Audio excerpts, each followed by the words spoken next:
4 விஷயத்தை நீங்க செய்யணும். முதல்ல கை வைங்க பார்க்கலாம். எல்லாரும் கை வைங்க. முதல்ல செபிக்கணும். என்ன பண்ணணும்? ஆமா, தினமும் இயேசுப்பா கூட பேசணும். இப்ப இதயத்துல கை வச்சு ஜெபம் பண்ணீங்கல்ல, கண்ண மூடி இந்த மாதிரி எங்க நின்னு எந்த இடத்துல வேணா நின்னு என்ன பண்ணலாம்? செபிக்கலாம். ஓகே, முதல்ல செபிக்கணும். எல்லாம் கை வச்சுக்கோங்க. ஆமா. ரெண்டாவது பைபிள் படிக்கணும். என்னது? முதல்ல என்ன பண்ணணும்? செபிக்கணும். பைபிள், தேவனுடைய வார்த்தை.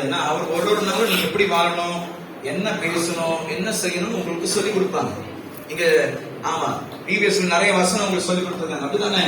அந்த வசனத்தை அப்பப்ப ஞாபகப்படுத்தி பார்க்கணும். ஓகேயா? மூணாவது ரொம்ப முக்கியமான விஷயம், இப்படி வைங்க. என்னது? ஆமா, அதாவது இயேசுவா பிள்ளைங்க, பாவம் செய்யாத பிள்ளைங்க இருக்கிற இடத்துல அதிகமா இருக்கணும். பாவம் செய்யற பிள்ளைங்க இருக்கிற இடத்துல இருந்தா என்ன செய்வீங்க நீங்க? திரும்பவும் ஆமா, பாவம் தான் செய்வீங்க. அதனால இயேசுவா பிள்ளைங்க இருக்கிற இடத்துல நீங்க இருந்தீங்க. இயேசுவா பிள்ளைங்க அதிகமா எங்கதான் இருக்காங்க? சர்ச்ல, எல்லா சபை கூட்டத்துல, அங்க இயேசுவா பிள்ளைங்க இருப்பாங்க. அந்த இடத்துக்கு என்ன பண்ணணும்? வாரத்துக்கு ஒரு தடவையோ மாசத்துக்கு ஒரு தடவையோ என்ன பண்ணணும்? வரணும். இங்க வந்தா வாரத்துல ஒரு தடவை இங்க வந்தீங்கன்னா ரொம்ப சூப்பர் தான். ஓகே தானே? முதல்ல சொல்லுங்க, ஜெபிக்கணும். ஆமா, சர்ச்சுக்கு வரணும். இயேசுவா பிள்ளைங்க இருக்கிற இடத்துல இருக்கணும். நாலாவது ரொம்ப முக்கியமானது, எல்லாம் வச்சுக்கோங்க, வாங்கிட்டு வச்சுக்கோங்க. இயேசுவாவை பத்தி மற்றவங்களுக்கு சொல்லணும்.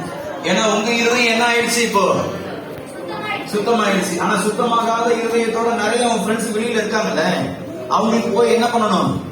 சொல்லணும். இந்த 4 விஷயத்தை ஒரு தடவை சொல்லுங்க பார்க்கலாம்.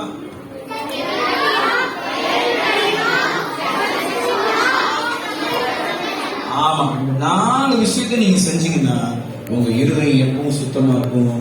ஒரு நாள் இயேசு இந்த பூமிக்கு வருவாரு, நிரந்தரமான வீட்டுக்கு நம்ம என்ன பண்ணிடுவோம்?